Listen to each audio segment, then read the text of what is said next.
And welcome back to another episode of The Filmsteins. Thank you guys for joining us today. Today I am joined by my different friend, Lucy.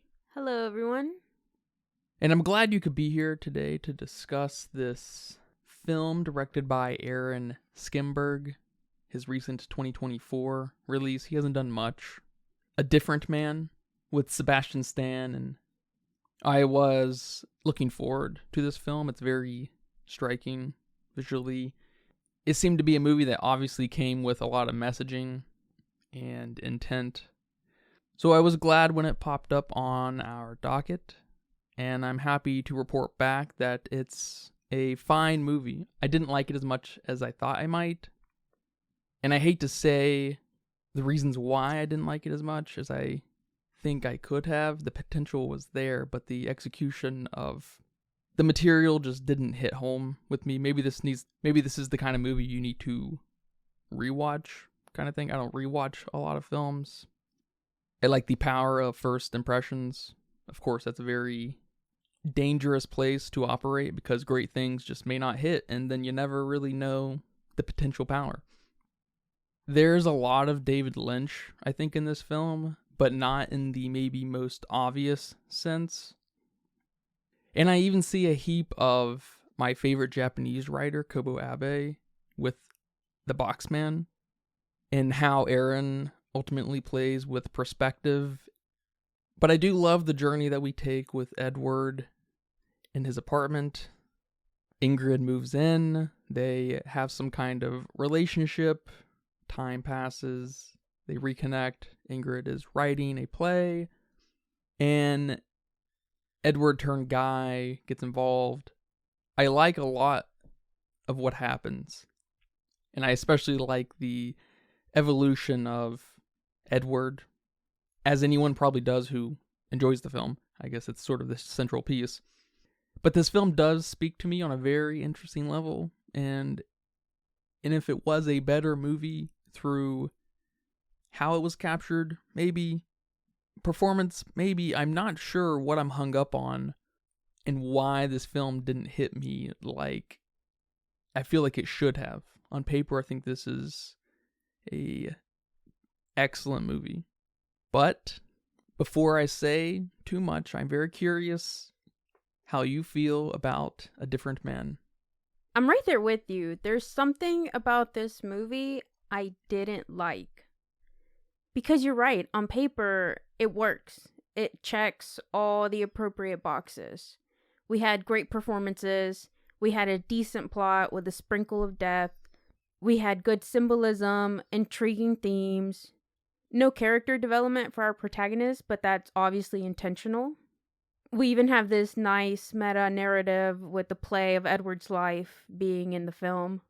And I don't know if it's the movie lacking something, or if just something didn't work for me.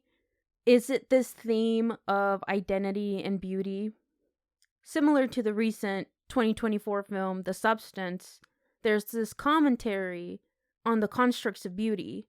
We again are reminded that, it's not all about looks. We take it in a different direction, of course. And similar to The Substance, is it a bit too artsy for me? I don't know. Is it that maybe those types of themes, although great, aren't thought-provoking enough for me? Is it the pacing? Is it how the film was broken up? I wasn't sure where we were going with it. Not that I'm always trying to predict the plot of a movie as we watch it, because believe me, I'm not. I'm a bit too much in the moment, so the plot twists and the reveals, they tend to get me. But I felt a bit lost with how it was broken up into these two sections, essentially these two perspectives with Edward versus Guy. It seems that we feel the same about this movie, maybe for different reasons, but I'm with you. I'm hoping we can break this down so I can get a clearer picture of exactly how I feel about this film. Yeah, I think part of my problem might be how some of these things I'm about to talk about come together. Because the film does ostensibly open up with, do we cast these people because they fit this visual? Do we cast the fat guy because he's simply fat? Do they cast the hot girl because she's simply hot? Do they cast a deformed guy because we need a deformed guy? And of course, that is a potentially interesting conversation. And of course you do, because in one's life, from one's perspective, that fat guy from over here is just that fat guy unless he is something more to you. You know, he may not have any relevance to your life, so he is just that fat dude who works across in the same room, right? From your perspective in life. But in that first act, as we saw Edward struggle to want to become an actor, and him being ignored and obviously not taken very seriously, it kind of got me thinking about Kobo Abe's book, The Box Man, which ultimately is about this voyeuristic dude who lives in a box, arguably by choice. And for the most part, he observes these two people, I think, across the street and just lives vicariously through their actions. And you may or may not begin to think that he is actually one of these people, or both, or neither of them. To me, there seems to be something in Edward that is purely representational and is not supposed to be anything more than an idea. And we spend the first act, I think, establishing this in my mind, so it takes a minute to get to something kind of simple, especially when I think it's only confirmed when we enter the second act, where Edward has changed his life. He's a realtor. He has friends, I guess, a life, I don't know. Things that he didn't have, supposedly, in the first act. But more importantly, he reconnects with Ingrid. And this is where the crux of the really cool factor starts to set in with this film. And it just doesn't seem to give me enough, which I think is why I'm kind of soft on this film. Edward is nothing more than this representation of this experience. Whether it has lived or not, it doesn't matter. David Lynch talks about ideas like you catch them. You're just in the sea of ideas and ideas come to you. You don't create ideas, right? You catch them and then you prepare them and you present them. No idea is exclusive to one or another, and everyone will prepare that same idea in a different manner, right? Edward is the embodiment, physical manifestation as far as the movie's concerned, of that idea that Ingrid stumbles across. She then is inspired to the point where she makes a play about, in quotes, Edward's life, right? And Edward at the time in the first act, more than anything, represents this uncultivated idea. Fast forward into the second act, after Edward's procedure, he loses his disfigurement. He becomes so-called normal looking. And I think this is very important because this is all happening at the same time Ingrid is cultivating and refining her idea, which is actually represented still through Edward, but now has a different name, different look, a different sense of self, maybe on the surface, but is now that refined idea that is being put into some sort of pre-production production type thing, like a play. Is this making sense so far? Yeah, what you're saying makes sense. There's good thought and argument around it, but I definitely wouldn't have drawn that conclusion watching this movie. Again, maybe that's why it feels too artsy for me, which is how I feel about a lot of David Lynch films, just to throw that out there. Sure. There's something kin in that, right? With David Lynch and A Different Man. I think A Different Man is much more self-contained and just references itself constantly. So its linearity starts to fold onto itself and becomes maybe a little confusing at times. And I like the effect of it a lot, especially because the film feels so claustrophobic. But this David Lynch catching an idea, I think, doesn't stop there. It becomes very powerful and clear to me when Edward turned guy reintegrates his life with Ingrid. It's kind of funny, but mind you, I'm still going to just call him Edward, okay? But Edward is still a real person in this movie. I have to overcome that hurdle. That may be not so hard for others. But Edward was literally born to play this role because Edward is Edward, right? He gave the idea. He's the manifestation of the idea. And he still operates in that space of that representation of the idea. And that especially becomes clear to me when he argues with Ingrid about changing things. Because it makes me think to myself, oh, Ingrid is basically arguing with herself. Is she double guessing her actions? Is she just being a perfectionist kind of thing? And then Oswald comes along and suggests the same thing that Edward turned Guy suggested, that Ingrid shut down. And now Ingrid's like, you know what? That's actually a good idea, right?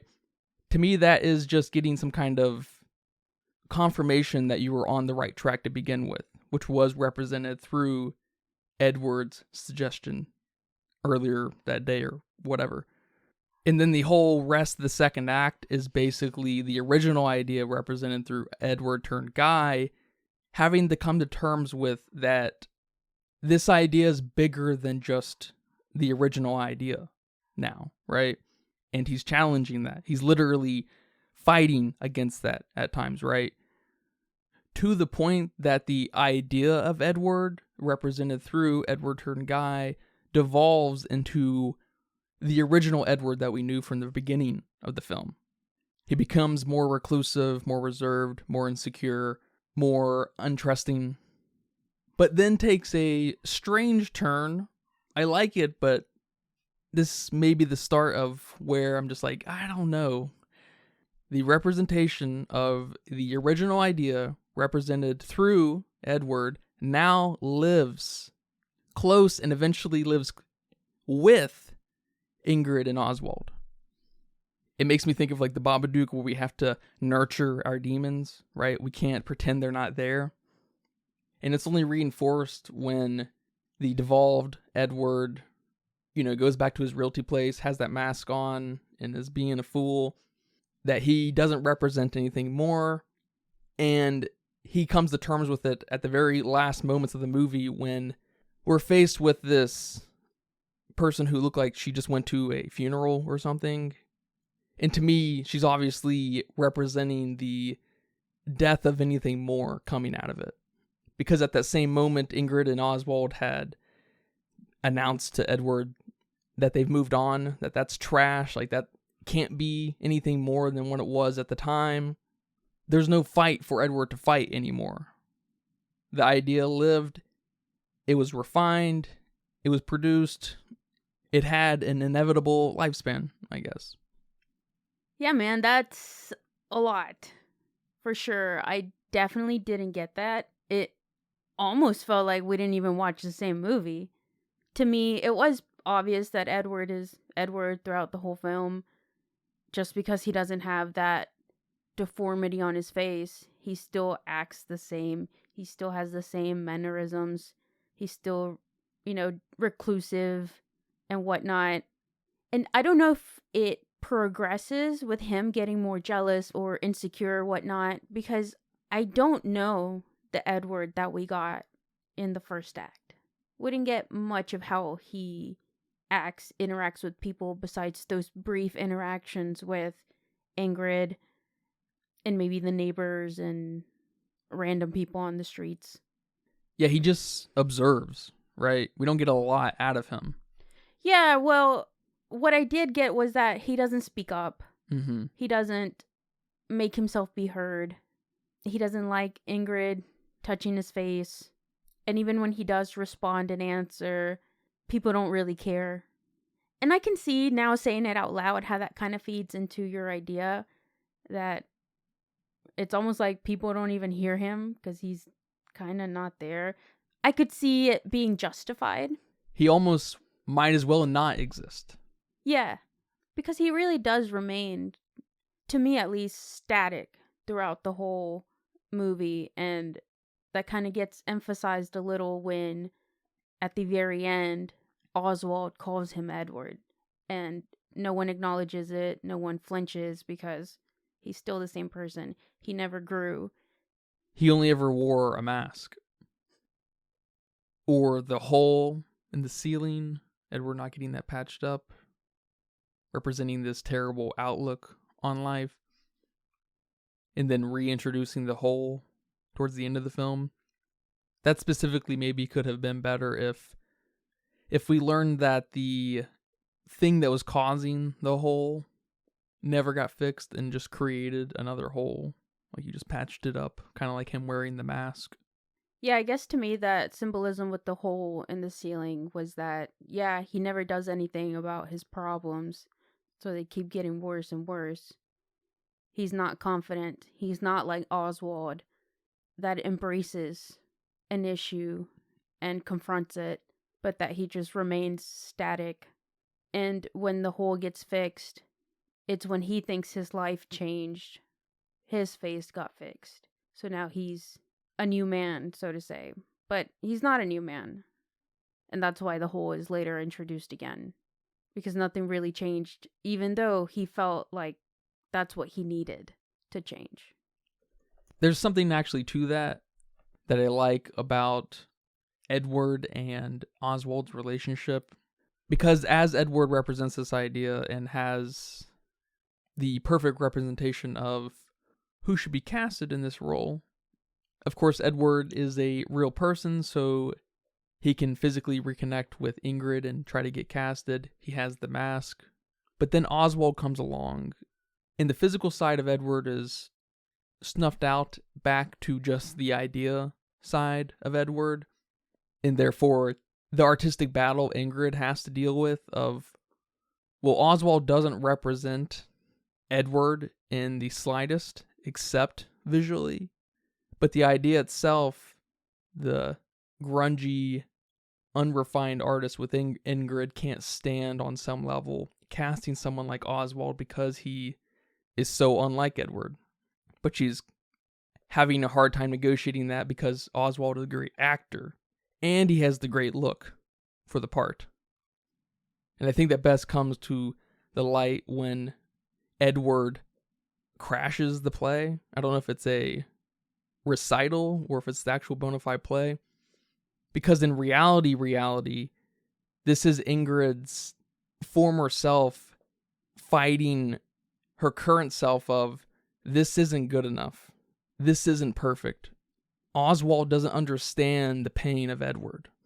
And so we see that physically played out with Edward attacking Oswald. And then there's this real softness with Oswald being like, no, it's okay kind of thing. Almost like he's talking to Ingrid like, no, we've talked about this. I know you have these impulses to want to destroy something that's working, but maybe this is better. We've agreed this is better. And that obviously comes to a head. It's kind of the climax of the film, I guess, where Edward is squashed by the set, forever living in the back of Ingrid's mind as just a ancient idea. Yeah, man, I don't really know what to say besides that's definitely a more surreal and observed way to look at this movie. And we all know how I feel about surrealism. Sometimes it goes right over my head because why is this in a film? I definitely took it more simple, right? Be confident. At the end of the day, looks don't matter that much. Be yourself, right? Or I guess the best version of yourself. Learn to live now, not when you lose the weight or when you get the job or when you get the girl. Don't wait for these things. Because as we saw with Edward's neighbor, he had the girl. We saw him walking with a pretty girl. He had the things, but that didn't matter for him because he killed himself. Almost like those aren't the key to happiness. Yeah, it doesn't matter how much makeup, how much women, how much plastic surgery you get, how much you change yourself physically. If you don't change your attitude and outlook on life, what does it all mean? Definitely. And not to say don't get the plastic surgery or the girl or the weight loss, the gym, the goals, but make it mean something. Don't take it as shallow as the guy version of Edward did. I liked what you said earlier about this film making you feel claustrophobic because I didn't get that at all. Again, amazes me how we can watch a movie and get different things out of it. Maybe with the exception of his transformation sequence, the way the movie looked and felt confused me. Maybe this is the uncultured swine in me. I don't get the choice to make a movie grainy. It just makes it feel old to me. I don't know if there's other reasons why you choose to shoot a movie like that. I'm sure there's something behind why a movie looks grainy, right? There's a certain camera or film or whatever that's used. But I never really got that intent. And there's also a lot of warm colors in this movie. It looks very orangish, kind of brownish. That makes me feel like there's supposed to be this natural vibe to it. But again, it just confused me a bit. Unless that's only to make things like Edward's apartment stand out against these colors. Yeah, I feel something kind of similar. Like I said, I kind of enjoy the claustrophobia thing, but I don't like how the movie's ultimately caught the grainy, wet look to the film almost is cool.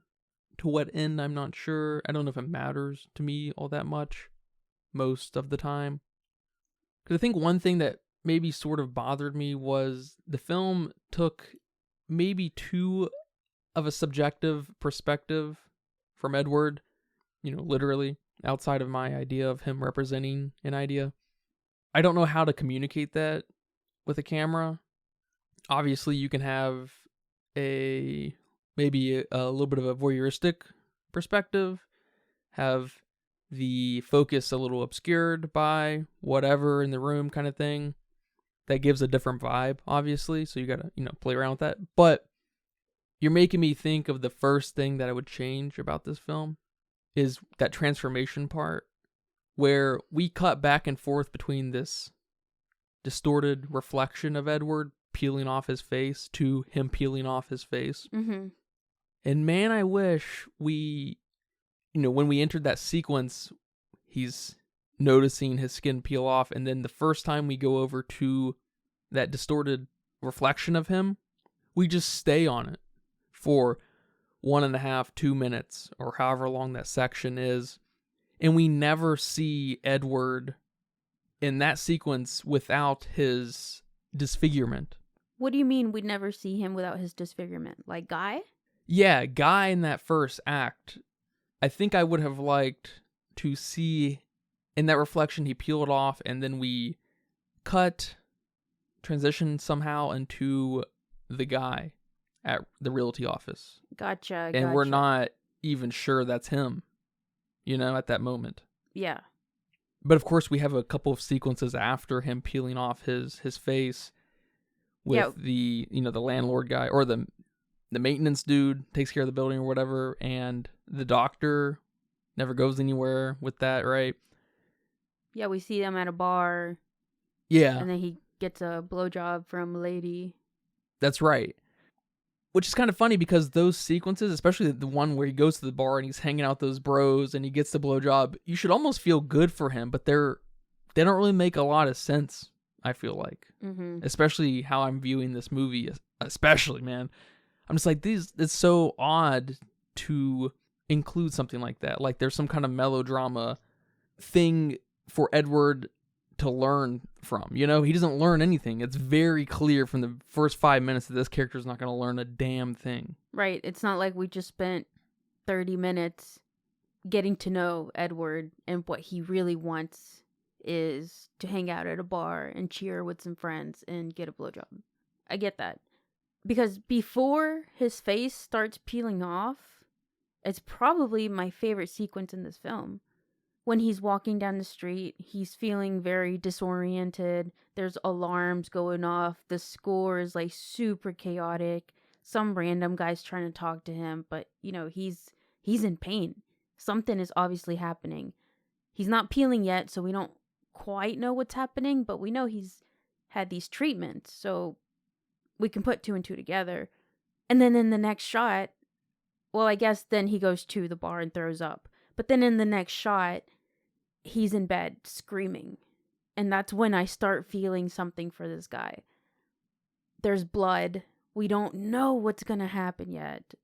But he's in so much pain, and you can't tell if it's emotional too. Obviously, it's physical. But there's so much feeling there. And as much as I love the body horror of the face peeling off, we see that reflection. And it's all of a sudden like, wait, what? What are we doing? I don't know if I like this. And then it completely comes off. He's peeling it, which I do like that. I do like the peeling. I love the body horror in that. I can't emphasize that enough. And then we see him. And then he goes to the bar. And then he goes and sees the building people, and they never question who he is or what. And then he tells the doctor that Edward is dead. And then we get that transition into his new life. At face value, I think this film kind of leans this melodrama, right? Which I think it mostly fails at, especially after that sequence where he has that transformation. There's something so powerful in that. And they just take him to the bar, ultimately.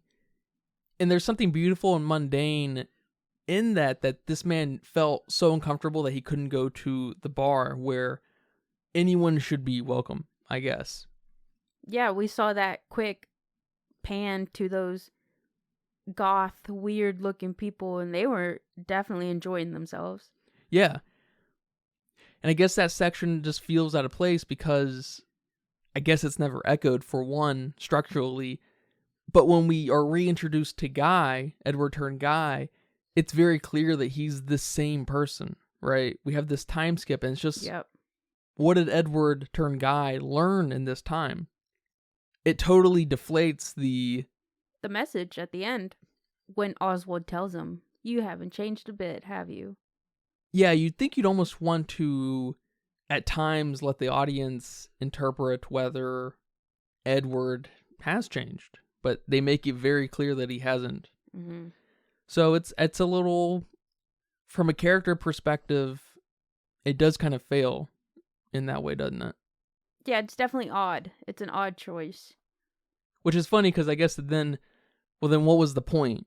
I know I saw a quick interview with him, Aaron, and he did mention that there's a bit of a personal experience for him for this.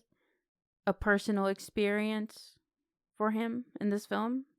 He mentions that he was born with a cleft palate and how that affected him growing up. That makes sense because in reality, no one grows, no one progresses, no one has story arcs, right? So Edward not changing makes a lot of sense because that's some kind of echo of Aaron, right? It reminds me of past lives in that way where no one changes really in the slightest.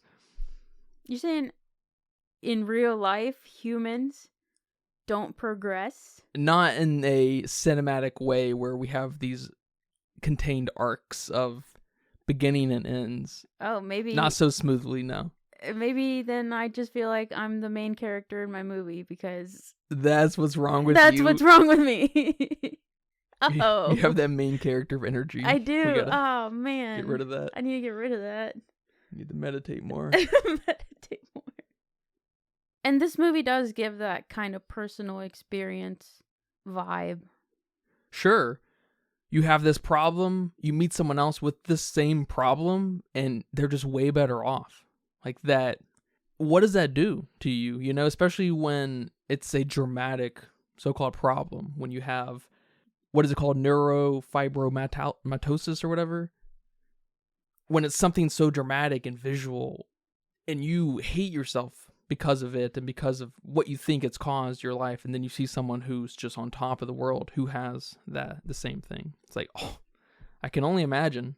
Right. That feels very personal. Right. And that probably will happen, right? If something is going on in your life, your dad's an alcoholic, but your best friend's dad is an alcoholic, but your best friend is unaffected by it, kind of thing. You hate yourself, you hate your outlook on life, you think everyone's out to get you, but love still finds you and you just don't know how to take it, you know, so you destroy it. Real quick, I know we brought up the hole in the ceiling as a symbol and the mask, but what about the typewriter? That one threw me off. I wasn't sure what it symbolized, but it's obvious it's a symbol. Yeah, it's obvious that it's very important. And that YouTube video. with learning how to whistle. Not sure about that one, but it was there several times. I don't remember at which points he was watching that video. I know there was one where he was sad eating ice cream when his face was peeling. We've all been there. But those threw me in for a loop. Yeah, that's a good question. I forgot about the typewriter. And to me, it's somewhat obvious because I think it fits perfectly into my idea of ideas. That's why it didn't make sense to me. Yeah. You gotta be on the same wavelength. Yeah. I don't know if there is a thing, a utensil, a device that represents an idea more than a typewriter. Right? Yeah. And this typewriter is getting passed down from Edward to Ingrid to Oswald and maybe so on. Only reinforcing kind of what I've been preaching here, and even maybe emphasizing the evolution of ideas by external voices. So that's why it passes from Edward to Ingrid to Oswald. Yeah, and there's this kind of funny nonchalantness around it, like, oh, that's just an old typewriter. Do you want it? They would always say that. You want to take it? Or whatever they said. You can have it. Yeah, and that's the thing that kind of stuck out to me the most in those moments. I was just like, what is that? Why is there this willingness to just pass this along? Is it this deep cut, this very specific David Lynch thing of all these people recognizing that ideas are shared? They belong to no one. It really is a time and place kind of thing, and when the idea lands in your lap, you either do something with it or you don't. Yeah, I can see that.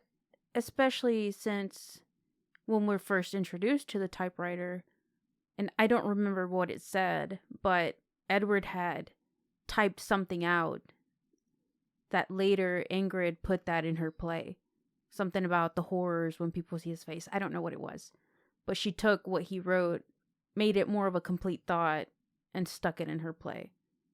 As far as the whistling, because that's obviously a point of deliberacy, you'd almost think instead of Edward going to the bar, he immediately tries to whistle because he'd previously been trying before.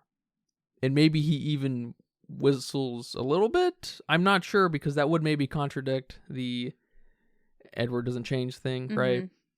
But they kind of, the whistling and going to the bar hinge on the same mundane thing, that they're just regular things that, you know, everyone can do, that everyone does.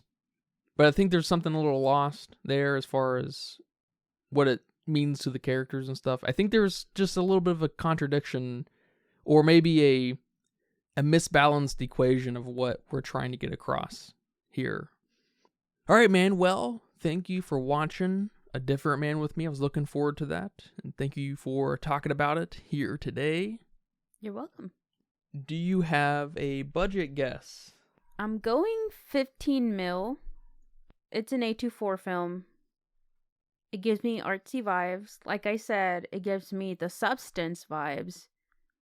Sure, I was expecting it to be much more similar to The Substance, actually. And we do have Sebastian Stan. Yeah. He's not quite an S-tier actor, but maybe an A-tier. Sure. Especially with him being in Marvel. So that's why I went towards the higher side of a type of movie like this. Maybe 15 to 20 mil is on the higher side of a A2 form. I don't want to say horror film. And I don't like that Wiki calls it a dark comedy. But that's my guess. 15. Well, there is no budget online. But that's probably pretty close. There's a lot of sets. There's a lot of movement. There's not an awful lot of people, and maybe not a lot of makeup or something. I don't know. But apparently it went on to make $1.2 million. So not very much. I think it must have been super limited release. Okay. It'll be one of these cult classics, if not already. It'll have a Criterion Collection release probably next year and yada yada. So it'll probably be fine. And over on Letterboxd, with 119,000 people, they weighed in at a 3.8. Very high Yeah, my score isn't fixed. I originally gave it a 3.5 because there's a lot of good things here, but something wasn't working for me to make it a 4, to make it a 4.5. There was no sticking point for me besides start living your life, just be more confident, don't wait for things. And again, thematically, that's not thought-provoking enough for me. No, I feel you, and like I was kind of saying, these threads just don't seem to tie up in a satisfying way. I love when I can think of David Lynch in a movie. I love when there's only a few characters and there's great dialogue between them. There's not an awful lot of dialogue with Edward. You know, he doesn't speak an awful lot, which is cool. Only reinforces my point, I think. Ideas speak for themselves. So I'm thinking this is probably a solid 3. There's a lot here I like. I like thinking about the film. I like talking about the film with others. I like how it looks in some ways. I just maybe wish the perspective was a little bit different. The sticking point of Ingrid and Oswald was a little different. I'm not sure. But a solid 3. Great movie. Yeah, and I gave The Substance a 3.5 as well. But for me, The Substance, although again, some really great things about it, was a little bit too on the nose. Yeah, and I like the on-the-noseness about The Substance because it's so minimalistic. It's so cool, but man, Demi Moore is just not very good. Yeah, maybe thinking more about my score, I'll probably calibrate it with comparing it to something like that. Sure. And I think I gave The Substance a 3 as well, so we're kind of similar minds on where this score is landing. And I think this film is many times more complicated than The Substance, as you were maybe saying. And who knows, this might be a movie that inches its way upward. We'll see. But yeah, man, thank you again. And thank you guys for listening to this episode of The Filmistines. I hope you guys enjoyed that. We will now be posting every Wednesday and Friday on patreon.com/filmistines and all of our free feeds. And every other Monday now for Patreon exclusive episodes. Our next episode will be on the Ridley Scott film from 2015, The Martian. Ridley Scott did The Martian? He sure did. Is he one of your favorite directors? Oh, he did Napoleon. But yeah, look forward to The Martian. That's a goodie, right? That's a goodie. And remember to leave nice comments, thoughts, and ideas on our Patreon as well. Come subscribe. Come request a movie. Come right in. We appreciate all the support. Thank you guys very much. But until next time, take care. Bye-bye. Bye-bye. And that's a wrap for today's episode of The Filmistines. Thanks for tuning in and joining us on our cinematic journey. We hope you enjoyed the discussion and gained some new insights and perspectives on the world of movies. Don't forget to subscribe to our podcast on your favorite platform, especially Patreon, at patreon.com/filmistines. And follow us on social media for more film-related content. We love hearing from our listeners, so if you have any feedback, suggestions, movie recommendations, or book recommendations, please feel free to reach out to us. Until next time, keep watching and keep loving the magic of movies. This is The Filmistines, signing off.